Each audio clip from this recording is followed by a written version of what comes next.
My friend डोलांट हाथ धोकर भारत के पीछे क्यों पड़ गए हैं और क्यों हमारी घनिष्ठ दोस्ती दुश्मनी में बदलती हुई दिख रही है। ऐसा लग रहा है मानो कोई रूठा हुआ है और अपना पूरा गुस्सा उतार रहा है। अमेरिका के हर फैसले में भारत को नुकसान होता जा रहा है, लेकिन हमारे प्रधानमंत्री मनमोहन सिंह जी को मनमोहन सिंह कहकर उपहास उड़ाते थे और आज खुद पूरी तरह मौन है। अमेरिका हमें झुकाया जा रहा है और भारत झुकता चला जा रहा है।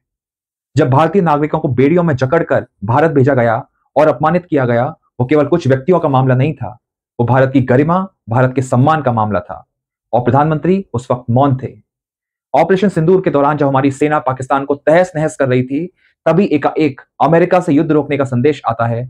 ट्रंप 42 बार कह चुके हैं कि मैंने व्यापार के दबाव में युद्ध रुकवाया। राहुल गांधी ने जब कहा कि अगर आप में इंदिरा गांधी की आधी बहादुरी है तो कह दो कि ट्रंप झूठ बोल रहे हैं, पर हमें क्या मिला? मौन। अमेरिका हमारे ऊपर टैरिफ पर टैरिफ यानी निर्यात पर भारी टैक्स लगा रहा है, जिससे हमारा सामान अमेरिका में महंगा बिकेगा जबकि और देशों से आने वाला सस्ता। इस कारण कपड़े की मिलें बंद हो रही हैं, झींगे, जेम्स और ज्वेलरी आदि पर इसका असर पड़ रहा है।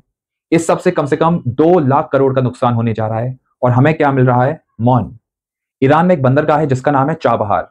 ये भारत की एक रणनीतिक ताकत है। हमने यहाँ बहुत सारा निवेश किया है और इससे हम जो है सामान अपना कजाकिस्तान, ताजिकिस्तान इस तरह के देशों में भेजते हैं, लेकिन ट्रंप की नीतियों ने इसे भी ध्वस्त कर दिया। हमारी पहुंच और हमारे सपने पूरी तरह से बर्बाद हो रहे हैं और हमें क्या मिल रहा है? मौन। भारत ने रूस से सस्ता तेल खरीदकर अपने आर्थिक हित और ऊर्जा सुरक्षा को मजबूत किया था, लेकिन ट्रंप प्रशासन इसका तीखा विरोध कर रहा है और उसके लोग भारत को न जाने क्या क्या कह रहे हैं। उसके सलाहकार हैं एक पीटर नवारो, वो तो अपशब्द पर उतर आए हैं कि भारत अगर तेल खरीदना बंद नहीं करता है तो अंजाम बहुत बुरे होंगे। ये सीधा हमारी स्वतंत्र विदेश नीति पर चोट है। प्रधानमंत्री का मौन यहाँ एक आत्मनिर्भर भारत की विदेश नीति का नहीं लगता। जो हमारे लोग अमेरिका में काम करना चाहते हैं उनके लिए एक वीजा है H1B वीजा। ये हमारी युवाओं की जीवन रेखा है जो बीटेक कर रहे हैं, कंप्यूटर साइंस पढ़ ली है और अमेरिका में जॉब करना चाहते हैं। इसकी फीस कुछ 6-7 लाख रुपए थी, अब वो 88 लाख हो गई है। और जो भी लोग हमारे यहाँ वहां काम कर रहे हैं वो पैसा भी बेचते हैं। इससे जो पैसा भारत आता था वो भी बंद होगा। आने वाले समय में IT सेक्टर जैसे इन्फोसिस, TCS, HCL को भी अमेरिका के एक नया कानून आ रहा है कि वो चाह रहे हैं कि वहां की कंपनियां वहीं के लोगों को काम दें और भारत को काम ना दें। इससे हमें नुकसान होगा। और दोस्तों, सबसे बड़ी विडंबना क्या है?